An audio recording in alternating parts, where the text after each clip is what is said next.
जय हिंद दोस्तों, आप सभी का स्वागत है स्टडी कैपिटल में। जैसे कि आप लोग वीडियोस देख रहे होंगे, आप लोग को रेगुलरली हर एक वीक में एक वीडियो जो क्वेश्चन से रिलेटेड है, प्रीवियस ईयर क्वेश्चन से रिलेटेड है, हम लोग हर एक सेक्शन वाइज क्वेश्चंस को कवर कर रहे हैं। उसी सीरीज में एक ये नया लेक्चर है जिससे आपको 25 से 30 क्वेश्चन देखने को मिलेंगे। और आप जो कि जियोमॉर्फोलॉजी की सीरीज चल रही है, डायरेक्ट क्वेश्चन पे जाने से पहले मैं आप लोगों को हम लोग के कोर्स जो क्रैश कोर्स है उसके बारे में बताना चाहूंगा कि जो स्टडी कैपिटल है अलग अलग सब्जेक्ट्स के लिए सीयूईटी पीजी के लिए या यूजी के लिए क्रैश कोर्स लॉन्च हो चुका है, जो कि एक बैच रन कर रहा है। आप लोग भी आने वाले बैचेस में या जो बैच चल रहा है उस पर जुड़ सकते हैं, डेली लाइव क्लासेस देख ज्वाइन कर सकते हैं, अपने सॉल्यू जो भी प्रॉब्लम्स हैं, क्वेरीज हैं, वो वहाँ पे पूछ सकते हैं। और हम लोग प्रीवियस ईयर क्वेश्चंस और जो भी क्वेश्चंस हैं अलग अलग, वो नेट जेआरएफ के भी होते हैं, वो आपके अलग यूनिवर्सिटीज के भी होते हैं, वो हम सारे सेक्शन वाइज और लास्ट में पूरे क्वेश्चन मॉडल पेपर की तरह सॉल्व करते हैं। तो उसी सीरीज में आगे बढ़ेंगे और ये जियोमॉर्फोलॉजी का सेकेंड क्वेश्चन पेपर है या सेकेंड वीडियो है जो आपको देखने को मिलेगा। तो सबसे पहला क्वेश्चन है आपका, Brahmaputra river is a good example of. जो आपकी ब्रह्मपुत्र नदी है वो प्रवाह तंत्र का एक अच्छा उदाहरण है। तो ये क्वेश्चंस काफी रिपीट होते हैं और मैंने आपको पढ़ाया भी था क्लास में कि जो ब्रह्मपुत्र रिवर है ये आपकी क्या है, ये आपकी एंटीसीडेंट ड्रेनेज पैटर्न का एक उदाहरण है। पूर्ववर्ती जो आपका प्रवाह तंत्र है उसका एक बहुत ही अच्छा उदाहरण है, जिसे हम आगे देखेंगे भी पूरा कंटेंट में। और भी कुछ रिवर्स हैं जो एंटीसीडेंट रिवर्स का एग्जाम्पल है। दूसरा क्वेश्चन है, grand canyon is an erosional topography by. जो ग्रैंड कैनन है ये किसका इरोजनल टोपोग्राफी है, मतलब कि ग्रैंड कैनन एक अपरदनात्मक स्थल स्थल आकृति है। तो ये क्या विंड द्वारा, पवन के द्वारा निर्मित है? क्या ये रिवर के द्वारा, अंडरग्राउंड वाटर या ग्लेशियर द्वारा इरोजन होके इसका फॉर्मेशन होता है? तो जो ग्रैंड कैनन है ये आपकी रिवर यानी नदी द्वारा निर्मित एक स्थल आकृति है। यहाँ पे आप देख सकते हैं कुछ आपको जो भी एंटीसीडेंट रिवर क्या होती हैं, आपको पूर्ववर्ती नदी क्या है और उसके उदाहरण क्या क्या है, वो सारी चीजें यहाँ पे मेंशन है। जैसे कि गंगा है आपकी, इंडस है, सतलज, काली, घग्गर, कोसी, ब्रह्मपुत्र और गंडक, ये सारी ही नदियां आपकी एंटीसीडेंट रिवर की एग्जाम्पल हैं। और इसी में आगे एक और पॉइंट लिखा है, ये सारी नदियां आपको हिमालय की तीनों श्रृंखलाओं को, तीनों रेंजेस को कट करते हुए फ्लो करती हैं। ये भी एक क्वेश्चन बनता है जो आपको पता होना चाहिए। दूसरा क्वेश्चन है, Nile river delta is a specific example of. जो नील नदी का डेल्टा है वो एक विशिष्ट उदाहरण है। तो आपको अलग अलग प्रकार के डेल्टा बताए गए हैं, उसमें से जो नील या नाइल नदी का जो उदाहरण है वो किस में आता है? तो आपको पता है नाइल रिवर जो है ये आर्क्वेट डेल्टा का यानी कि चापाकार डेल्टा का बेस्ट एग्जाम्पल है। इसको नाइल डेल्टा टाइप भी कहा जाता है। फिर है आपका, विच one of the following is an erosional landform by wind. तो आपका पवन द्वारा निर्मित अपरदनात्मक स्थल आकृति आपको बताना है। तो यहाँ पे क्या है, इरोजनल लैंडफॉर्म और विंड के द्वारा। ठीक है, तो ये सारी ही चीजें विंड से रिलेटेड है जो आपको ऑप्शंस दिए गए हैं। अब चीज क्या है, इरोजनल है या डिपोजिशनल है, मतलब अपरदनात्मक है या निक्षेपण के कारण बनी हुई है। तो आपको पता है सैंड ड्यून, सैंड ड्रिफ्ट और रिपल मार्क, यानी कि बालू स्तूप, रेतप या ड्रिफ्ट जिसको कह रहे हैं, और उर्मिल चिन्ह जो है ये आपके डिपोजिशनल है यानी कि निक्षेपण के कारण बने हैं। जबकि जो यार्दंग है ये आपका इरोजनल यानी अपरदनात्मक स्थल आकृति है। दूसरा है आपका landforms of arid fluvial erosion. तो क्या चीज है यहाँ पे, एरिड फ्लूवियल। तो ऐसे रीजन, डेजर्ट एरिया जहां पे वाटर भी अवेलेबल है, तो उसमें से कौन सी आपकी जो लैंडफॉर्म है वो एरिड फ्लूवियल रीजन्स पे पाई जाती है? तो इसमें आपके जो पहले तीन उदाहरण हैं, छत्रकशिला यानी mushroom rock, blow out depression और अर्थ पिलर डेमोइजल जिसको बोलते हैं, ये आपके तीनों एरिड रीजन में पाए जाते हैं। जबकि जो मेसा और बुट्टे है ये आपको एरिड फ्लूवियल रीजन्स में पाया जाता है।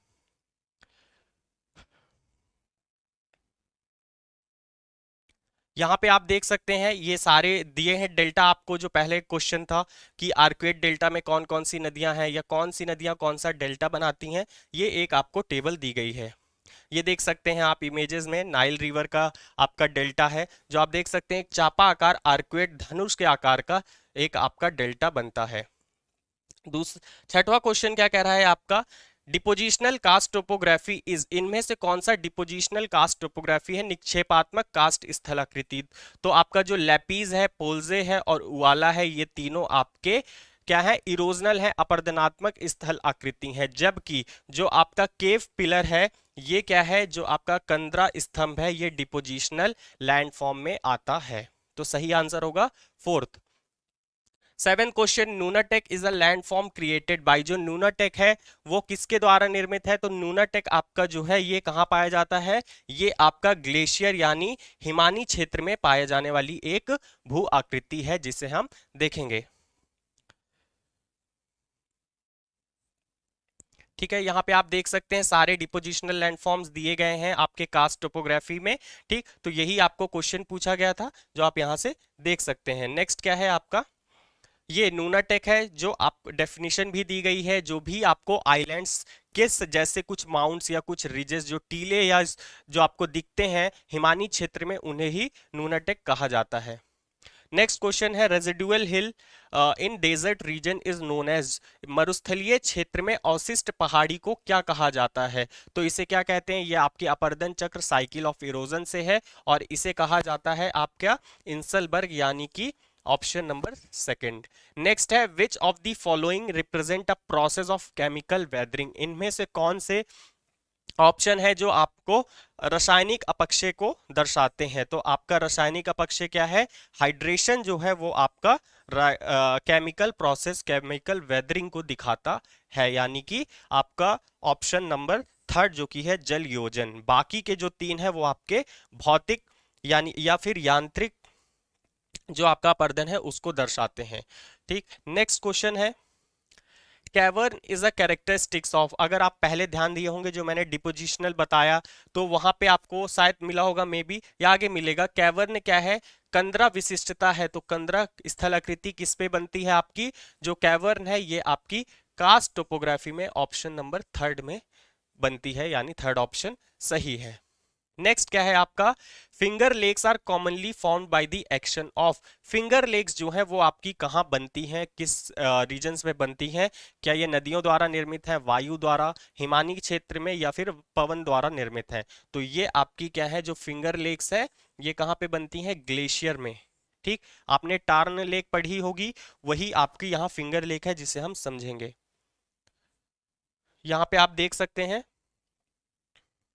ये आपको कास्ट रीजन्स के दिए गए हैं, karst plain, sinking creek, blind valley, और ये केव और कैवर, ये आपके क्या है, सारे कास्ट रीजन में बनने वाली स्थल आकृतियां हैं। यहाँ पे आप देख सकते हैं ये जो पूछ रहा है फिंगर लेक, अंगुली ताल जिसको कहते हैं, जो फिंगर लाइक जो आपके टार्न है, अगर उनका शेप इलोंगेटेड हो जाता है, फिंगर की तरीके हो जाता है, तो उसे फिंगर लेक कहते हैं।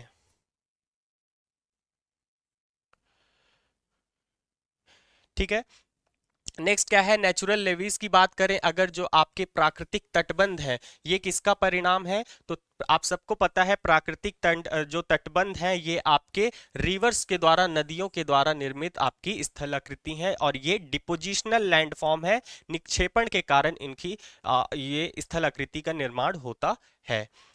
13वां क्वेश्चन क्या है, आपको एक तरफ आपको लिस्ट वन में लैंडफॉर्म दिए गए हैं और दूसरी तरफ कारक यानी एजेंट्स दिए गए हैं। तो आपको बताना है जो फॉल्ट है यानी भ्रंशन, ये किससे बनता है। तो फॉल्ट आपको पता है ये अर्थ मूवमेंट के कारण बनता है, तो ये ए का क्या हो जाएगा, आपका थर्ड ऑप्शन हो जाएगा। फ्लड प्लेन यानी बाढ़ के मैदान किसके कारण बनते हैं, ये नदियों के द्वारा बनते हैं, यानी फ्लूवियल एक्टिविटी के कारण बनते हैं। तीसरा है कोरल रीफ, ये क्या है, ये ऑर्गेनिक एक्टिविटी से बने हैं, और मोरेन जो जलोढ़ है ये आपके ग्लेशियल एक्टिविटी से बने हुए हैं। तो यहाँ पे आपका ए का ऑप्शन क्या हो जाएगा, थर्ड। तो अभी ए का थर्ड किस में दिया है, सिर्फ इस ऑप्शन में, तो ऑप्शन ऑप्शन सेकंड सही हो जाएगा आपका। सेम हिंदी पे भी देख सकते हैं, ये आपको दिया है जो मैंने अभी बताया। आपका 14 क्वेश्चन क्या है, which one of the following is not a glaciofluvial depositional landform. क्या है यहाँ पे मेन शब्द, नॉट अ ग्लेशियो फ्लूवियल। तो पहले तो आपको पता होना चाहिए कि कौन कौन से ग्लेशियो फ्लूवियल हैं, तो तभी आप नॉट फाइंड करेंगे। तो आपको पता है इसमें से जो हॉर्न है, ठीक है, ये क्या है आपका, ये ग्लेश डिपोजिशनल लैंडफॉर्म तो है ही नहीं पहली बात, तो ये आपका एलिमिनेट हो जाएगा और यही आंसर भी होगा। ठीक है, क्यों, क्योंकि हॉर्न जो है ये इरोजनल लैंडफॉर्म है, अपरदन के कारण बनता है। ठीक है, तो आपने हॉर्न, एरेट, कॉल ये सारी चीजें पढ़ी, उसमें हॉर्न है, जबकि ड्रम्बलिन, एस्कर और केम ये ग्लेशियो फ्लूवियल डिपोजिशनल लैंडफॉर्म है। नेक्स्ट क्या है, आउटवॉश प्लेन किससे संबंधित है, जो आपका आउटवॉश प्लेन है ये पद किससे संबंधित है, ये भी आपका ग्लेशियर से ही संबंधित है। ठीक है, बहुत इजी क्वेश्चंस है। नेक्स्ट क्या है, the process of deflation is associated with. अब यहाँ पे एक प्रोसेस है डिफ्लेशन, अपपत्रण की प्रक्रिया किससे संबंधित है, तो जो डिफ्लेशन है ये किससे संबंधित है, क्या ये हिमनद से संबंधित है, बहता जल, वायु क्रिया या समुद्र तरंग से संबंधित है। तो आपको पता है जो डिफ्लेशन की प्रोसेस है, जब आप एओलियन लैंडफॉर्म्स, वायु के द्वारा निर्मित आप लैंडफॉर्म्स स्थलाकृति पढ़ेंगे, तो सबसे पहले एक प्रोसेस आती है डिफ्लेशन, जिसमें डिफ्लेशन बेसिन भी बनती है, ब्लो आउट जिसको कहते हैं। तो ये विंड के द्वारा, वायु के द्वारा निर्मित होता है, ये उस वायु से संबंधित एक प्रक्रिया है। यार्दंग किससे संबंधित है, आपको जो यार्दंग है ये भी आपके विंड से ही रिलेटेड है। तो पहला ऑप्शन बिल्कुल सही है, वायु द्वारा अपर्दनीय मतलब इरोजन के कारण यार्दंग्स का फॉर्मेशन होता है। नेक्स्ट क्वेश्चन क्या है आपका, उवाला। उवाला से आप क्या समझते हैं, तो सबसे पहले पता होना चाहिए कि उवाला का निर्माण कहाँ होता है। तो आपका जो उवाला है ये किस पे बनता है, ये आपकी कास्ट स्थलाकृति या कास्ट रीजन्स पे बनता है अंडरग्राउंड वाटर के कारण। तो उवाला, और ये है क्या, ये आपका एक सिंकहोल है, घोल रंध्र है। ठीक है, तो बहुत ही, जब सिंकहोल जो है आपके घोल रंध्र का जब आकार बहुत ज्यादा बढ़ जाता है, तब हम उन्हें सैलो होल, फिर आपका क्या कहते हैं, इस तरीके से अलग अलग नाम आएंगे, और फिर उसमें एक आता है जो बहुत एक्सटेंसिव होता है, उसे ही उवाला कहा जाता है। फिर क्या है, which one of the following is the landform of karst region. Karst region में कौन सी एक, इनमें से चार ऑप्शंस में कौन सी आपकी एक लैंडफॉर्म पाई जाती है, रैंप वैली, जेजन, एरेट और ब्लाइंड वैली। तो आपको पता है जो ब्लाइंड वैली है, अंध घाटी जिसको कहते हैं, पीछे आपको स्लाइड में भी मेंशन था ये। तो जो फोर्थ ऑप्शन है ये कास्ट रीजन पे है, जबकि एरेट ग्लेशियल में और हिमानी क्षेत्र में, जियोजन आपका वायु के क्षेत्र में या शुष्क प्रदेश में देखने को मिलता है। नेक्स्ट क्या है, which of the following is the wind produce geomorphic feature. तो वायु जनित भू आकृति कौन सी है इसमें से, ठीक है, वायु के द्वारा निर्मित। तो आपको पता है रियाज जो लिया है, रियाज लिखा है, ये क्या है, ये आपके कोस्ट है, तो ये सी से रिलेटेड है। ठीक, जो आपका ड्रम्बलिन है, ये ड्रम्बलिन ग्लेशियल हिमानी क्षेत्र से संबंधित है।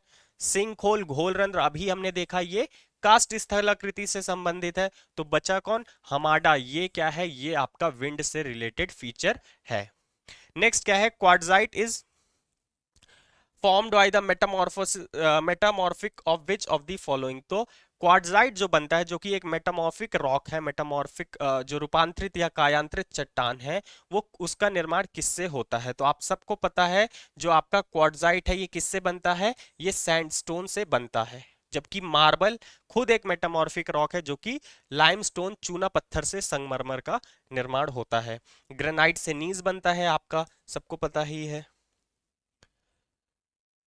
ठीक, नेक्स्ट क्या है, व्हाट डज क्रिएट नूनाटक। तो ये भी वही सेम है जो अभी देखा हमने पहले। नूनाटक क्या है, ये ग्लेशियर से संबंधित है, ये आपका हिमनद से संबंधित है। थर्ड, सॉरी 23rd क्वेश्चन क्या है, the unassorted detritus deposited at the base of cliff is called.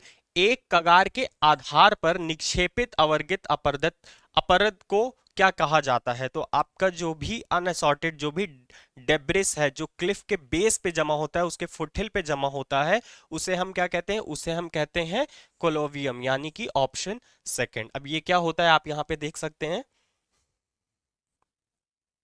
ये देखेंगे कोलोवियम क्या है, जो भी आपका पेरेंट मटेरियल है जिससे जो आपकी रॉक्स बनी हुई हैं, जब वो ग्रेविटेशनल फोर्स के कारण फुटहिल्स पे डिपॉजिट होती हैं कुछ इस प्रकार से, उन्हें ही हम क्या कहते हैं, कोलोवियम कहते हैं।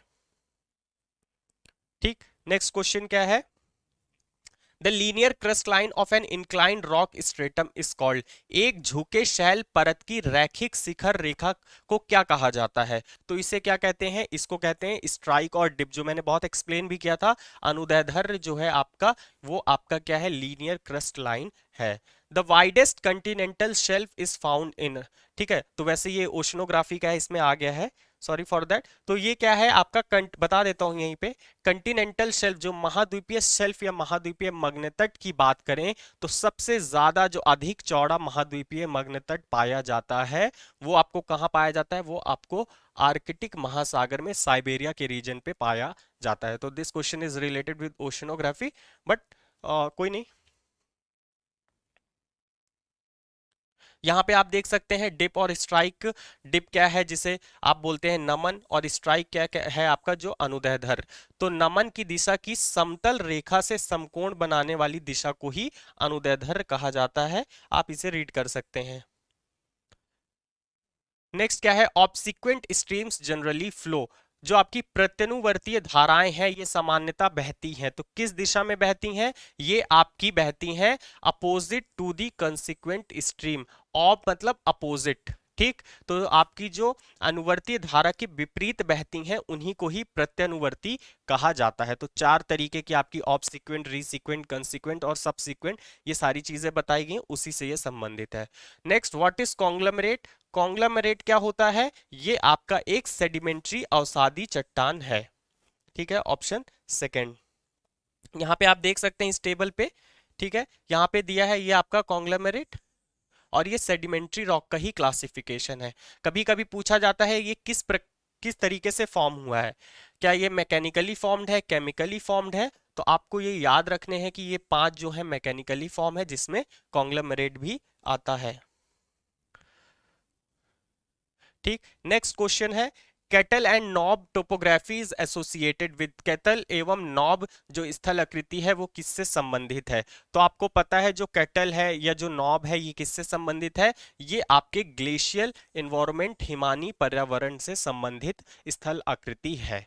तो जो आपको डिप्रेशन होते हैं आउटवॉश प्लेन में, ठीक है, जहां पे ग्लेशियर एंड करते हैं वहां पे जो एक डिप्रेशन, गर्त निर्माण होते हैं छोटे छोटे, उन्हें ही कैटल कहते हैं। The normal cycle of erosion was propounded for which region, जो आपकी अपर्दन चक्र की साइकिल, जो अपर्दन चक्र है, सामान्य अपर्दन चक्र है, वो किससे संबंधित है, किस क्षेत्र के लिए प्रतिपादित किया गया था, तो ये आपको किसके लिए किया गया था, ये आपको फ्लूवियल रीजन यानी नदीय क्षेत्र के लिए किया गया था, जो नॉर्मल साइकिल ऑफ इरोजन है। तो यहाँ पे ऑप्शन क्या हो जाएगा आपका, ऑप्शन यहाँ पे सेकंड। ठीक, नेक्स्ट यहाँ पे आपको दिए हैं ग्लेशियो फ्लूवियल डिपॉजिट, देख सकते हैं एस्कर, केम, कैटल, यहाँ पे देख सकते हैं कैटल आपके, ये क्या है, depression in outwash plain form due to melting of large ice block, तो जब बड़े बड़े आइस के चट्टान जो टुकड़े हैं जब वो मेल्ट कर जाते हैं आउटवॉश प्लेन में, तो वो आपको डिप्रेशन क्रिएट करते हैं, उन्हीं को हम कैटल कहते हैं। ठीक, नेक्स्ट क्या है, which of the following is not an example of antecedent river, तो पहला क्वेश्चन भी यहीं से शुरू हुआ था कि उनमें से कौन सी एंटीसीडेंट थी, जहां पे हमने ब्रह्मपुत्र को मार किया, आप पूछ रहा है इसमें से कौन सी एंटीसीडेंट नहीं है, ठीक है, तो आपकी हमने देखा कि जो सतलज है, गंगा है, ये एंटीसीडेंट है, ठीक है, अब सुबनसिरी भी आप मेंशन कर लीजिए एंटीसीडेंट है, जबकि जो यमुना है ये आपकी एंटीसीडेंट रिवर नहीं है, यानी कि ये आपकी पूर्ववर्तीय नदी नहीं है, तो ऑप्शन डी यहाँ पे सही होगा। Potholes in river bed are produced by, नदी तल में जो जल जार्गिका उत्पन्न होती है उस वो किस प्रक्रिया के कारण होती है, सॉल्यूशन, विलेन द्वारा, एक्रेशन यानी सहवर्धन द्वारा, दूसरा ऑप्शन है ट्रैक्शन यानी कर्षण द्वारा, और चौथा क्या है, एब्रेजन यानी अपघर्षण द्वारा। तो मैंने हाईलाइट भी किया था क्लास में आप लोगों को कि जो पॉटहोल्स हैं, जो रिवर क्रिएट होती हैं, रिवर बेड पे क्रिएट होते हैं आपको छोटे छोटे डिप्रेशन, या वो बड़े हो जाते हैं तो उन्हें प्लंज पूल भी कहा जाता है, तो वो क्या है, रिवर्स के द्वारा क्रिएट होते हैं रिवर्स में, बनते रिवर बेड पे, और ये एब्रेजन की प्रक्रिया अपघर्षण की प्रक्रिया द्वारा बनते हैं। तो हम देखेंगे क्या है ये। यहाँ पे आप देख सकते हैं ये आपके पॉट होल्स हैं, ये मैंने क्लास के ही स्क्रीनशॉट लिया है अपने। तो ये क्या है, जो केटल लाइक स्मॉल डिप्रेशन है, यानी कि ये, ठीक है, ये क्या है, यही आपके पॉट होल्स कहलाते हैं। ठीक, और ये किस प्रक्रिया के कारण बनते हैं, एब्रेजन। और एब्रेजन क्या होता है, ये मैंने आपको बताया था कि जब भी बेड रॉक पे कुछ भी रॉक है, डेब्रिस है, जब वो ड्रिल की तरह, ड्रिलिंग मशीन की तरीके से काम करता है, तो कुछ ऐसे कैटल क्रिएट हो जाते हैं या ऐसे डिप्रेशन क्रिएट हो जाते हैं, इन्हीं को हम पॉटहोल्स कहते हैं। और जब इन पॉटहोल्स का साइज बड़ा हो जाता है, एक्सटेंड करता है, तो इसे प्लंज पूल कहा जाता है। ठीक है, ठीक। So this is all about for today's class, and there are about 30 to 31 question. You can consider 30 because one question is related with oceanography, so you can skip that one. We will cover it in the section of oceanography. So I hope you got the point what I'm trying to explain it. ये question जो आप अगर weekly 30 से 35 question, 30 to 35 questions भी एक section के करेंगे, तो आपके एग्जाम में काफ़ी इंप्रूवमेंट होगा। और ये इस तरीके से ही टेस्ट भी हो रहे हैं, हर वीक में एक सैटरडे को टेस्ट भी हो रहा है, और उसी के ये एक्सप्लेनेशंस हैं। तो आप सभी लोग जुड़ सकते हैं हमारे साथ, और लाइव क्लासेस को अटेंड कर सकते हैं। अपने सॉल्यूशंस, जो भी प्रॉब्लम है, वो क्वेरी है, वो पूछ सकते हैं, और हम इसी तरीके से क्वेश्चंस भी सॉल्व करते रहते हैं सेक्शन वाइज। तो that's all for today, will meet in next video. Thank you.